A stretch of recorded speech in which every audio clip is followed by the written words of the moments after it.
Hey, we're back again with Let's Eat with Russ. Today I'm going to make a beautiful steelhead trout fillet. So I'm just going to make this on a cookie sheet in my little countertop oven here. I like to grease up the cookie sheet a little bit. You could lay down foil, but then sometimes it wants to peel off onto your fish when you're trying to scoop it up off of it with a spatula after it's cooked. So I just do it straight on the cookie sheet. Just smear a good amount of olive oil all over that. Make sure it's nice and slick.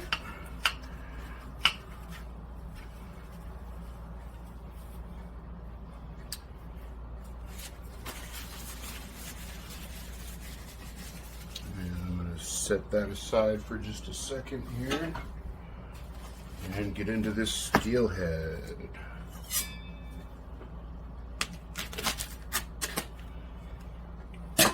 So steelhead is technically a trout. I know it looks a little bit like salmon, but it's actually a trout.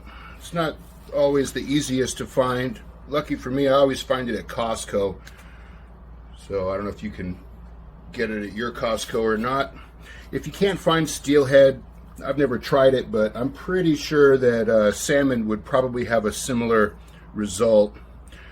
And when you have a fillet of fish like this, you want to kind of check it for bones. They usually do a pretty good job, but if you just run your fingers over it, sometimes you'll find, you'll find some bones still remaining. Sometimes actually a pair of like needle nose pliers is an easier way to yank these out, but yeah, I think I feel one right there too.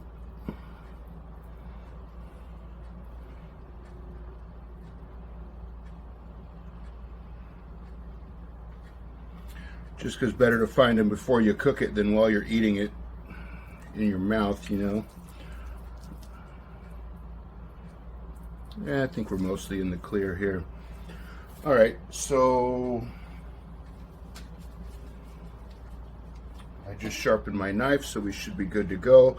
Ideally, you're kind of shooting for about 4-ounce fillets or slices, cuts, whatever. I just kind of eyeball it.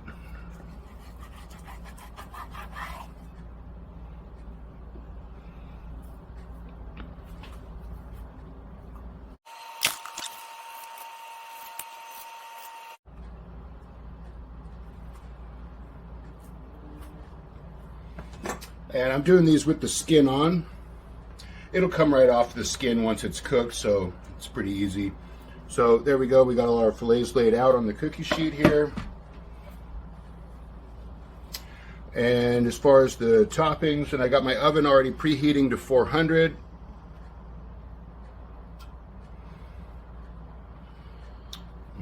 Close that up. Okay, so basically we've got, for this, oh, by the way, this is a little, about 2.5 pound fillet of steelhead. So if you have less, you can use less and try to adjust accordingly, but those are the size they have at Costco because everything at Costco is huge. So this is just 1 stick of melted butter, which is a 1/2 cup. And this is 3 tablespoons of honey.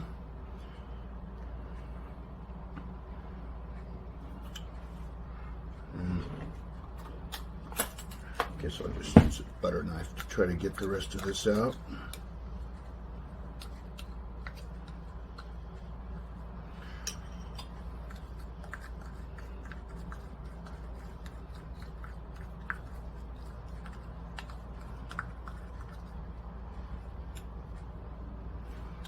Good enough.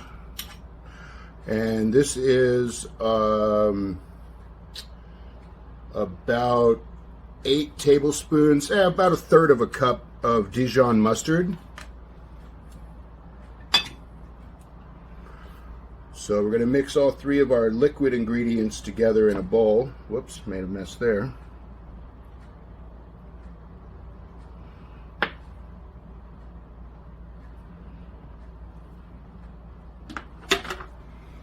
And then in another bowl, we're going to mix our dry ingredients, which is about 1/2 cup of just dry breadcrumbs, about 1/2 cup And 1/3, half a cup of finely chopped pistachios. And about 3 or 4 tablespoons of freshly chopped parsley. So the dry ingredients I can just basically mix by hand. You just want to kind of homogenize that, get it all mixed together.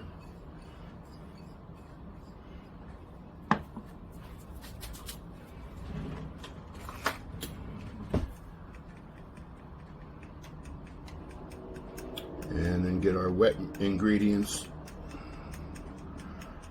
all mixed together as well, which takes a little bit more effort. Probably should have used a slightly bigger bowl for this so I could mix it a little bit more aggressively without spilling it everywhere. We'll make it work.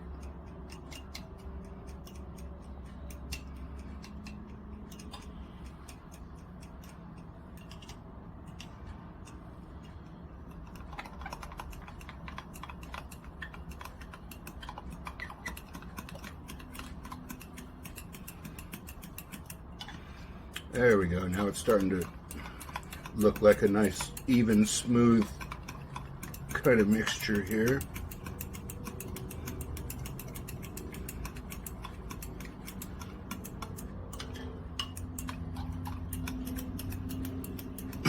It's literally this easy though. This is super simple. I forget where I found this recipe many years ago. I haven't made this in a long time, but oh, it comes out so good.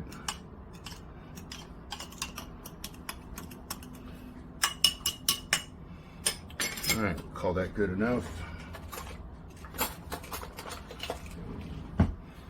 And then basically we're just going to, oh, see, I'm still making a mess here.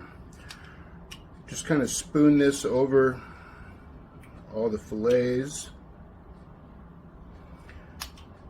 Give them a nice hefty coating.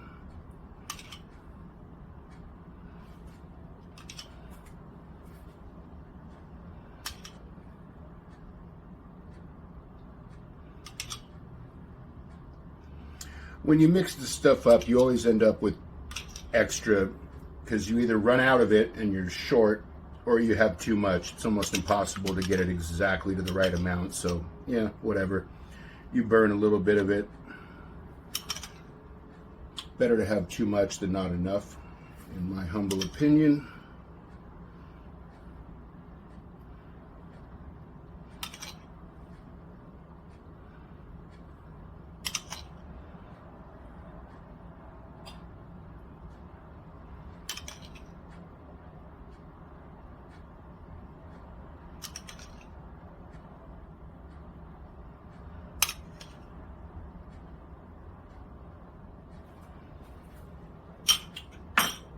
All right, so now that we got that coated, we want to just give it a good healthy dusting of our dry ingredients with the pistachios. And the recipe that I use actually technically calls for pecans, but I prefer to swap it out with pistachios.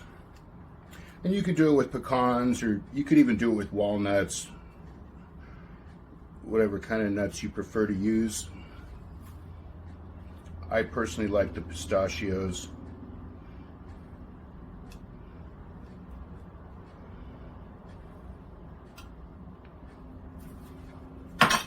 And there you go, that's it. Just pop it in the oven. It says 10 or 15 minutes at 400. I'm going to lean closer to the 10 than the 15. Most people have a tendency to overcook their fish. All it needs to do is be cooked enough that it flakes a little bit with a fork. It doesn't need to be completely dried out and falling apart. And anyway, I don't like dry fish. So anyway, I'm going to pop this in the oven and we'll check back in about 10, 12 minutes. All right, so I gave it about 12 to 13 minutes. And that looks pretty good to me. You can see it's not overcooked. Well, if you can see, but it's not all dried out. So I'm gonna, cookie sheet's a little overloaded. Can't hardly get a spatula in there. There we go. Oop.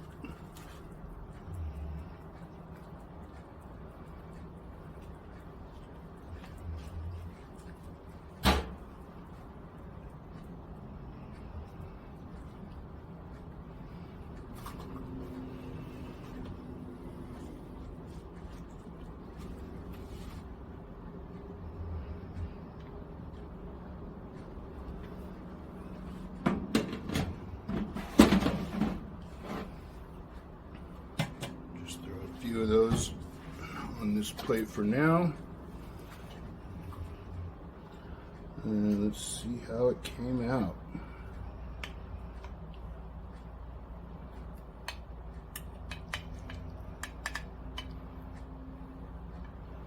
So that might be a little bit rare for some people on your fish. I eat sushi, so I eat raw fish, so it doesn't bother me. You might want to give it an extra couple of minutes if you like your fish cooked more than that. Delicious.